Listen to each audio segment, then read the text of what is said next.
여러분은 충분한 숙면을 취하고 계십니까? 하버드 비즈니스 리뷰 같은 경영학 잡지 등에서는 직원들이 충분한 휴식 그리고 복지를 누리는 것이 중요하며 근무 시간을 늘린다고 해서 반드시 회사에 이익을 가져오지 않는다라고 얘기합니다. 피곤한 상태로 회사에 나오게 될 때에 이제 회사에서 멍하게 시간을 때우는 경우가 많기 때문이라고 합니다. 그런데 회사를 경영하는 분들의 입장에서는 이런 경영학 잡지들의 그 말이 다 맞는 말 같지는 않다라고 생각하시는 것 같습니다.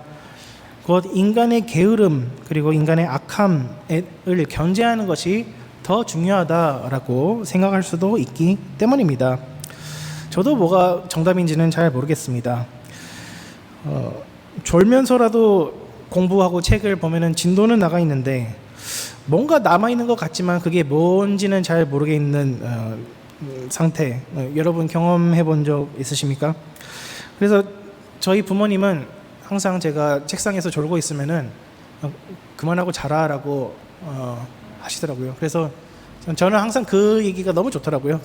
그만하고 자라. 예로부터 삶의 진정한 의미를 깨닫는 것, 이것은 꿈에서 깨어나는 것 혹은 계몽이라고 빗대 왔습니다. 사람의 정신이 졸릴 때에는 논리적인 사고를 하는 것이 힘듭니다.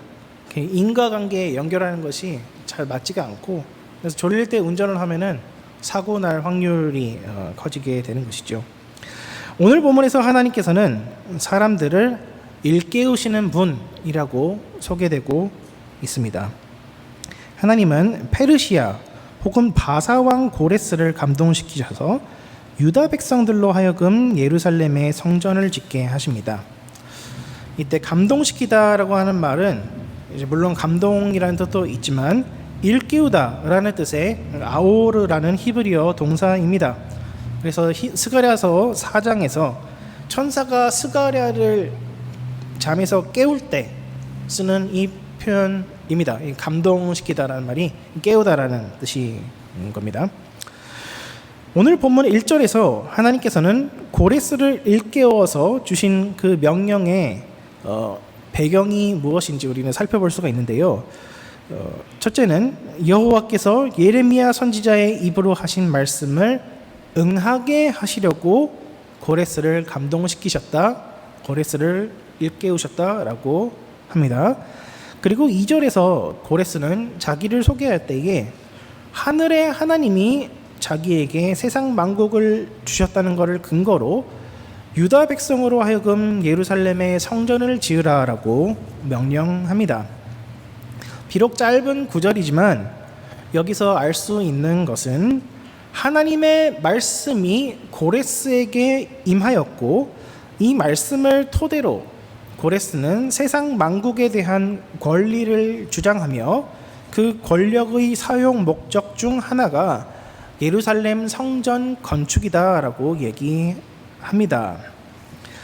여기서 볼 수 있는 것은 하나님께서 고레스에게 영적인 각성을 주셨던 것은 말씀 안에서 세상 만사를 바라보게 하시며 그로써 어떻게 살아야 되겠다라는 것을 명확하게 알게 되는 것, 복음을 통하여서 인생의 의미를 깨닫고 행해야 할 바를 알게 되는 것, 이것을 영적인 각성이다라고 할 수 있을 것입니다. 본문에서는 예레미야의 말씀을 응하게 하기 위해서 고레스가 성전 건축을 명령했다라고 합니다. 주보에도 좀 몇 가지를 적어 놓기는 했지만요. 선지자 예레미야는 바벨론 포로 생활이 70년 만에 끝나리라라고 예언했습니다. 그런데 이스라엘 사람들은 포로 생활이 70년 만에 끝나리라고, 이게 70년이 문자 그대로 70년이라는 것을 이스라엘 사람들도 믿지 않았습니다. 이건 그냥 상징적인 숫자지 않겠나. 무슨 환상 같은 거 볼 때 이게 무슨 한때, 두때, 반때 아주 긴 시간을 70년이라고 한 것이 아닐까 그렇게 생각한 사람들도 아니 그렇게 생각한 사람들이 대부분이었습니다. 그런데 이 70년이 문자 그대로 70년을 의미한다라는 것을 처음으로 깨달은 사람, 예레미야 말고 처음으로 깨달은 사람은 바로 다니엘 선지자였습니다. 9장에 보시면은 다니엘이 이 예레미야의 말씀을 번뜩하고 깨닫는 장면이 나오는데요. 그 다니엘서 9장의 시간 배경이 메대 사람 다리오 원년이라고 되어 있는데 그때의 그 70년의 비밀을 깨닫게 되었다라고 합니다. 다리오라는 왕은 여러 명이 있습니다. 그래서 바로 왕처럼 이제 어떤 그 페르시아, 메데 페르시아 이 사람들이 주로 왕한테 자주 붙이는 이름 중 하나가 다리오였다고 하는데요. 특히 이 메데 사람 다리오라는 사람은 특이한 게 바벨론이 망하고 바벨론의 벨사살 왕이 죽은 이후, 그리고 페르시아의 고레스 왕이 통치하기 이전 그 한 1, 2년의 아주 짧은 공백기가 있거든요. 그 짧은 공백기 동안에 통치한 사람이 이 메데 사람 다리오, 다리우스 the Mede라는 이 사람인데요.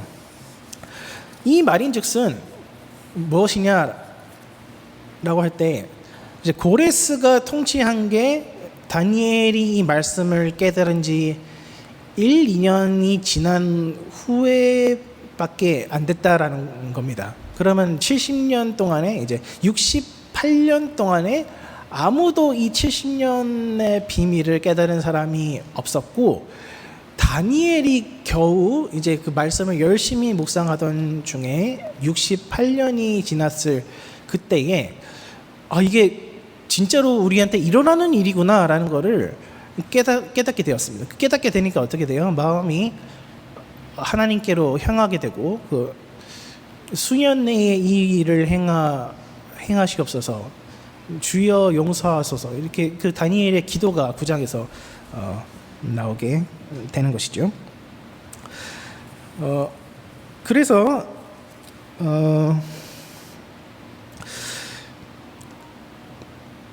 이후에 이제 메대 사람 다리오가 그 왕위에서 내려온 이후에 바사 왕 고레스가 제국의 통치자로서 등극하게 됩니다.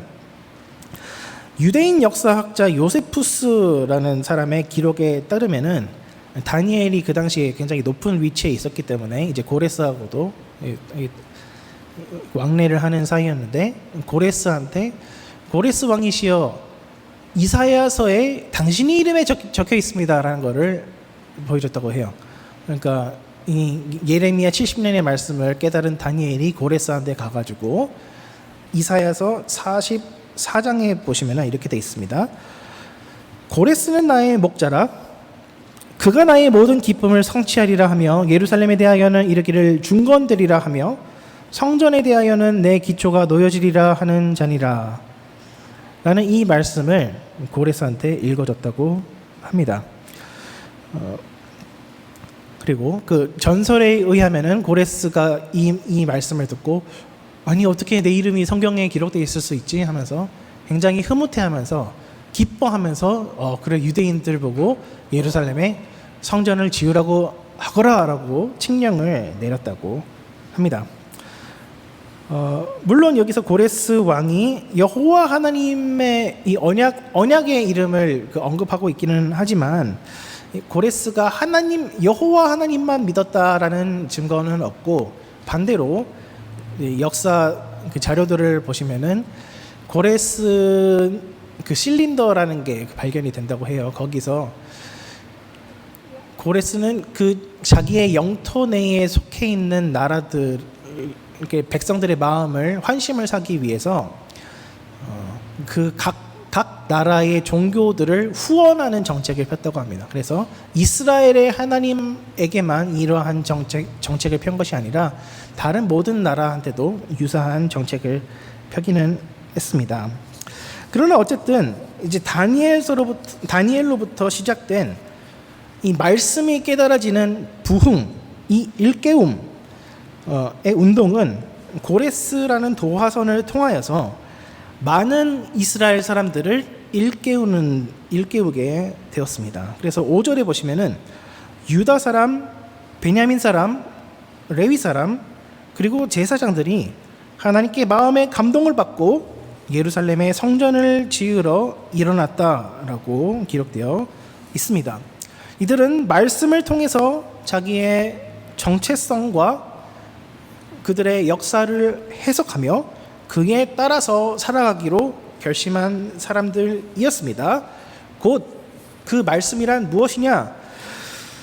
바로 이스라엘이 하나님의 선택을 받아서 애굽으로부터 해방되어 가나안 땅으로 들어갔지만 그들이 하나님께 은혜를 원수로 갚음으로써 하나님의 마음을 아프게 하였고, 이에 하나님은 그들에게 잠시 바벨론 포로의 형벌을 내리셨지만 은혜로 다시 그들의 죄를 사하여 주시며 다시 회복을 명령하신다는 그 말씀을 통해서 자기의 인생을 바라보게 되었습니다. 그래서 이 말씀을 통해서 일깨워진 사람들은 고레스의 말 맞다나 온 천지 만물이 하나님의 손안에 있음을 믿었으며 삶의 의미가 오로지 하나님의 말씀 안에서만, 복음 안에서만 있다라고 고백했습니다. 그들이 벌을 받은 후에 예루살렘으로 돌아와 성전을 재건한다는 것은 곧 하나님께서는 은혜의 하나님이시며 만민에게 긍휼을 베푸시는 분이시다라는 것을 삶으로 증거하는 일이었습니다. 70년이라는 세월은 이민 3세대, 심지어 4세대도 지나갈 수 있는 시간입니다. 70년이 지나는 동안 유대인들은 바벨론 땅에서 이미 터를 잡고 생계가 안정된 사람들도 많이 있었을 것입니다. 그들은 그러나 고레스 칙령의 소식을 듣고 서슴없이 이민사회에서 진행 중이었던 사업들을 모두 접었습니다. 그리고 자기의 모든 것을 예루살렘을 재건하는 일을 위해서 과감히 투자했습니다. 죄송합니다.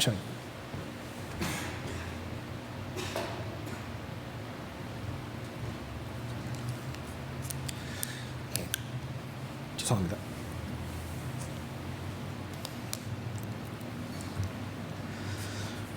그러니까 예루살렘으로 오기 위해서 얼마나 큰 결단이 필요했을까요?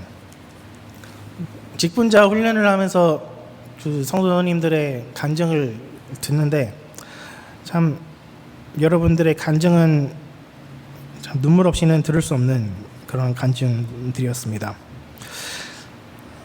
모든 성도분들의 간증을 다 듣지는 아직 다 듣지는 못했지만 언젠가 들을 날이 오기를 고대합니다. 그런데 성도님들의 간증을 듣다 보면은 한결같이 도달하는 결과가 있는데 곧 하나님께서 그들을 이곳 땅으로 부르셨다는 것입니다.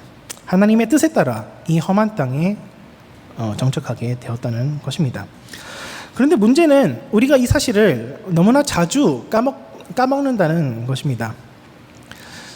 우리를 부르신 분이 하나님이시라면은, 이곳에 정착하도록 하신 분이 하나님이시라면은 하나님이 그렇게 하신 데에는 다 뜻이 있고 목적이 있을 것입니다. 그런데 그 목적은 바로 무엇이냐? 성전 중심의 삶을 살라고 하신 것입니다. 고레스 칙령의 핵심은 바로 성전 재건에 있었습니다. 유다 백성들 그동안 너무나 고생했지, 그냥 불쌍하니까 집으로 돌아가라, 재정적으로 좀 도와주라 라고 하는 것이 아닙니다. 가서 예루살렘 성전을 다시 짓고 열심히 여호와 하나님을 섬기라 라고 하는 것이 고레스 칙령의 핵심인 것입니다. 하나님께서 우리를 이민사회로 부르신 이유는 그저 아메리칸 드림을 쫓으며 이 땅에서 번성하고 자녀들을 대학에 잘 보내라 라는 것이 아니라 이 땅 가운데서 여호와 하나님을 잘 섬기고 무너져가는 교회를 재건하고 오직 예수 그리스도 십자가 복음을 전하며 살으라고 하신 것입니다. 그리고 이것을 아느냐 모르느냐가 영적으로 깨어 있는지 아니면 잠들어 있는지를 결정하는 것입니다. 다람쥐 쳇바퀴 돌듯이 이민사회에서 살아남기 위해서 우리는 아등바등 하면서 살아갈 수 있습니다. 그러나 그러한 삶에서는 아무런 영적인 의미를 발견할 수 없으며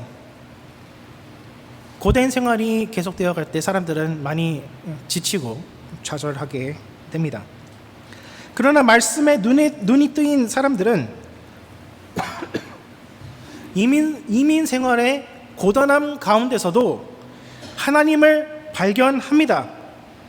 우리의 고난에는 반드시 끝이 있다라는 것을 믿고 하나님께서는 우리의 고통을 제한해 두셨으며 비록 우리가 하나님을 거역하며 살았다고 할지라도 은혜로 다시 회복할 길을 내어주심을 믿습니다. 우리의 삶의 의미는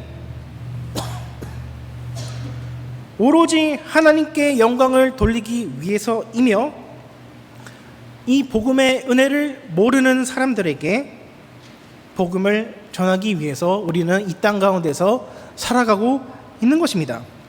성전 중심의 삶을 죄송합니다.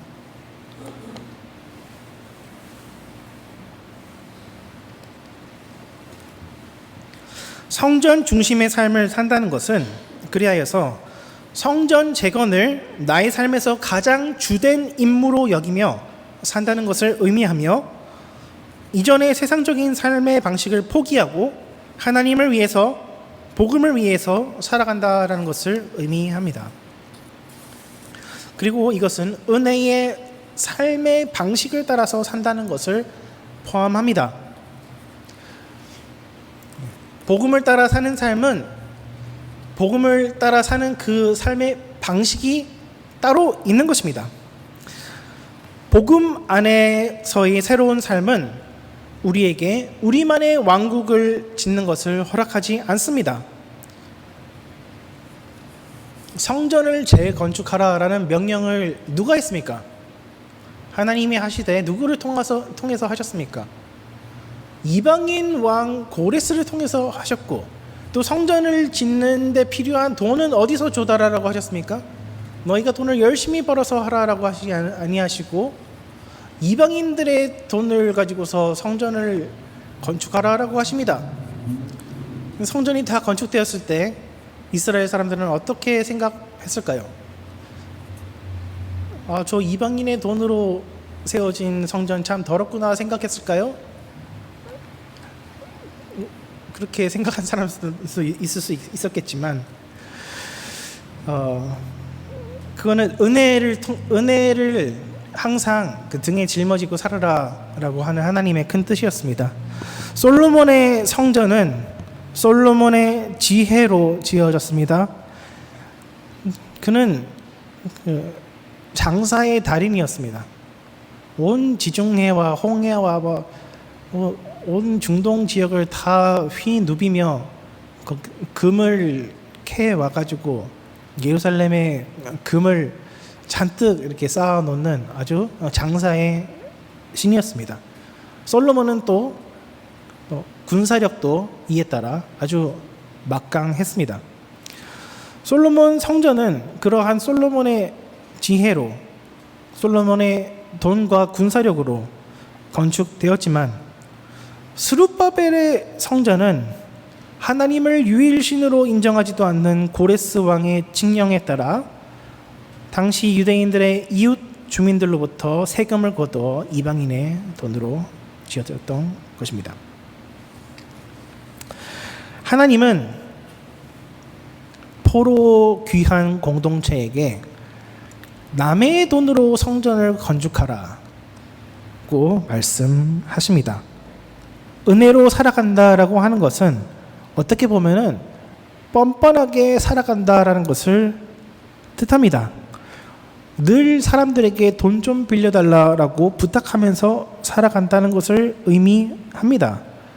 그러나 이미 이스라엘 백성들이 애굽에서 나올 때에도 애굽 백성들에게 선물을 요구하라라고 하셨던 것처럼 포로기한 공동체도 마찬가지로 이방인들에게 돈을 요구하며 그 돈으로 성전을 짓고자 합니다. 우리는 물론 가능하면은 남한테 피해 안 주는 삶을 살아야 합니다. 남한테 부담 지우는 삶은 그렇게 좋을 거는 없습니다. 그러나 우리 삶에서 가장 좋은 것들은 우리의 노력을 통해서 주어지는 것은 하나도 없습니다. 우리는 새로운 생명이 어떻게 탄생하게 되는지 생물학적인 설명을 할 수는 있습니다. 하지만 생명을 주시는 분은 은혜의 하나님입니다. 나에게 자식이 있다고 해서 그 자식이 나의 소유물이 아닙니다. 자식을 얻을 자격이 있어서 얻은 사람은 아무도 없습니다. 우리는 흔히 아이들이 4살 때까지 평생할 효도를 다한다라고 얘기합니다. 어린아이들은 보기만 해도 이쁘기 때문입니다. 좀 크게 되면은 말을 잘 안 듣고 부모가 원하는 만큼 열심히 똑부러지게 살지 않을 수도 있습니다. 그러할 때에 자식의 생명이 혹은 자식의 미래가 부모인 나의 손에 의해 좌지우지 된다라고 생각한다면은 부모 자식의 관계는 어긋나게 됩니다. 자식은 원래 부모를 있는 그대로 사랑합니다. 그냥 아빠가 있으면은 다빈이 성빈이가 와가지고 그냥 허구해 줍니다. 아무 이유 없어요. 그런데 부모는 과연 자식을 있는 그대로 사랑합니까? 그렇지 못한 경우가 얼마나 많이 있습니까? 자식은 그저 나에게 잠시 맡겨진 하나님의 선물입니다. 우리는 있는 그대로 자식을 사랑해 줄 수 있을 뿐이며 우리 모든 생명의 주인 되신 하나님께 순종하라라고 가리킬 수 있을 뿐입니다. 자녀의 성공이 나의 가치를 좌우하지 않습니다. 나아가서 자녀의 인정이 나의 가치를 좌우하지도 않습니다. 우리가 자녀를 있는 힘껏 사랑해 주어도 그들이 알아주지 않을 때도 많이 있을 것입니다. 그러나 자녀를 성공시키려는 욕구, 자녀에게 인정받으려는 욕구가 지나치게 되면은 오히려 독이 될 수 있습니다. 행위 구원적인 사고 방식은 자녀를 통제해서 성공시키려고 하거나 자녀에게서 인정을 받을 때에만 나의 존재 가치가 생긴다라고 주장합니다. 그러나 은혜로 사는 삶은 그러한 생각에 얽매이지 않을 수 있습니다. 그러므로 은혜 아래 복음을 통해서 진정으로 자유함을 얻은 사람은 우리 모두가 하나님 앞에서 동등한 죄인이고 모두 나나 자식이나 모두 은혜가 필요한 사람이다라는 것을 인정할 때에는 우리가 담대하게 혼돈될 수 있고 자녀가 나를 싫어하고 인정하지 않는다고 할지라도 올바른 길로 지도할 용기가 생기는 것입니다.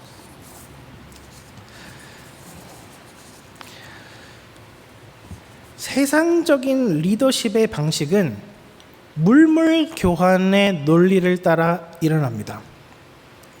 그건 은혜의 사고방식과는 전혀 반대되는 것이죠. 물물 교환의 사고방식. 철학자 헤겔은 주인과 노예의 변증법이라는 것을 주장했습니다. 주인이 노예에게 어떤 일을 시키면은 정작 일을 하게 되는 것은 노예입니다. 그런데 그때에 주인이 오히려 노예의 말을 들어야 되는 관계의 역전이 일어난다라고 합니다. 가령 주인이 노예에게 요리를 시킨다라고 한번 생각해 보시면은, 주인은 요리를 하기 싫으니까 노예한테만 자꾸 요리를 시키면은 노예의 요리 실력은 늘어나는데 주인의 요리 실력은 점점 줄어들게 될 것입니다. 그러면 주인이 뭐 먹고 싶은 게 생길 때에 노예한테 부탁을 해야 되는데, 그러면은 항상 그 음식을 만들 때 그 노예의 그 결정에 따라서 그 음식이 정해지게 되겠죠. 그런 방식으로 내가 편하고 싶어서 일을 떠맡겼는데, 정작 내가 주인이 되고자 했는데 내가 오히려 노예가 되는 그런 관계의 역전. 이런 방식으로 세상의 리더십의 논리는 물물교환적입니다. 지배와 피지배는 동시적으로 일어나게 되는 것입니다. 내가 나의 것으로 성전을 지으려고 할 때에 자유가 있을 것 같지만은 사실은 지배를 당합니다. 우리가 돈으로 교회를 움직일 수 있다라고 생각한다면은 돈을 쓰는 만큼만 사람들을 움직일 수 있게 됩니다. 그 경우에 돈을 안 쓰게 되면은 그만큼 돈의 지배를 받게 되는 것이죠. 마찬가지로 나의 어떤 힘으로 혹은 정치력으로 사람들의 마음을 움직일 수 있다라고 자랑한다면은 그것은 반대로 나의 일거수일투족이 사람들의 지배를 받고 있는 것이나 마찬가지입니다. 사람들을 기쁘시게 안 하는 행위와 말을 할 때에 사람들한테 버림받을 것이 두렵기 때문에 나의 온 생활이 그렇게 사람들에 의해서 조종당하게 되는 것이죠. 그리하여서 어떤 정치적인 계파의 승리가 교회의 승리라고 생각한다면은 그것은 하나님의 통치를 받는 것이 아니라 계파의 지배를 받게 되는 것입니다. 이러한 모습들은 물물교환의 세상적인 리더십과 전혀 다를 바 없는 모습을 보여줍니다. 그러나 영적인 리더십에서는 모든 사람이 평등하며 사람들은 각기 다른 자기 자신만의 아젠다를 가지고서 관철시키려고 하는 것이 아니라 하나님의 아젠다를, 공통된 아젠다를 가지고 따르게 되며 사람들의 마음을 움직이게 되는 방식은 돈이나 인간적인 매력이나 어떤 화려한 미사억으로 사람들의 마음을 홀리는 것이 아니라 오직 하나님의 영이 각 사람들의 마음을 감동시킬 그때에서야 영적인 리더십이 일어나게 되는데, 그렇게 될 경우에는 내 돈으로가 아니라 남의 돈으로 성전을 지을 수 있게 됩니다. 그래서 오늘 본문에 보시면은 이스라엘 사람들이 주위 민족들에게 나 성전 좀 짓게, 헌금 좀 해라라고 요구할 때에 그들이 흔쾌히 수락했다라고 하는 모습을 보게 되는 것입니다. 이처럼 하나님의 성전은 나의 것으로, 나의 지혜로, 나의 재물로 짓는 것이 아니라 은혜로 짓는 것입니다. 그리고 이것은 내가 철저히 성전 중심으로 살아갈 때에 가능한 일입니다. 이웃 주민들에게 돈 좀 달라고 요구할 수 있는 것은 바벨론 이민 생활을 포기하고 아무것도 없는 예루살렘으로 돌아가기로 작정한 사람들에게만 주어진 특권인 것입니다. 세상적인 세상적인 권력을 따르며 살지 않겠다. 오로지 하나님 안에서만 기뻐하며 은혜로만 살아가겠다라고 작정하는 사람들만이 다른 사람들에게도 은혜를 전하며 은혜를 베풀고 살아갈 수 있습니다. 부모나 자식이나 똑같이 하나님의 은혜가 필요한 사람들입니다. 목사나 안수집사나 평신도나 모두 예수님께 은혜로 빚진 사람들입니다.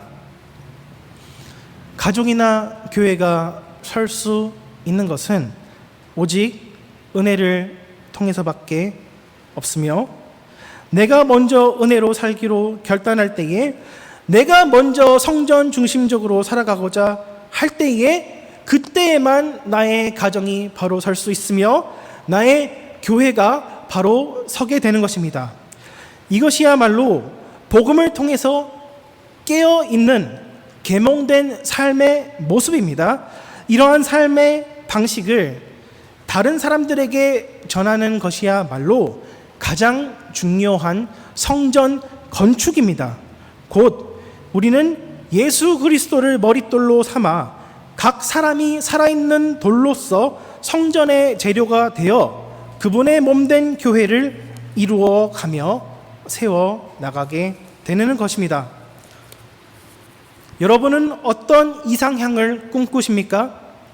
이 정도의 돈, 이 정도의 건강, 이 정도의 지혜와 사회적 영향력은 있어야지 행복하겠다라고 생각하고 계십니까? 그러나 하나님은 내가 말씀을 깨닫고 일깨워지는 것이 가장 중요하다라고 말씀하십니다. 나를 향하신 하나님의 크고도 놀라우신 계획과 사랑하심과 긍휼하심을 아는 것이야말로 성전 중심의 새로운 생명을 살아가는데 가장 중요하다고 하십니다. 우리를 향한 하나님의 계획하심은 한치의 오차도 없으십니다. 그리고 우리를 향한 하나님의 사랑은 우리 자신의 완악함마저도 이기고 용서하십니다. 성전 재건의 꿈을 꾸는 사람이야말로 깨어있는 사람입니다. 우리의 삶을 매 순간 하나님을 위해서 사는 것, 그리고 우리 말고 다른 사람들이 이 은혜에 빠져 살게끔 돕는 것이야말로 우리에게 허락된 새로운 생명의 특권인 것입니다. 이 복음의 말씀을 깨닫는 은혜와 주의 몸된 교회를 은혜로 세워나가는 하나님의 능력이 저와 여러분에게 넘쳐나기를 축원합니다. 기도하겠습니다.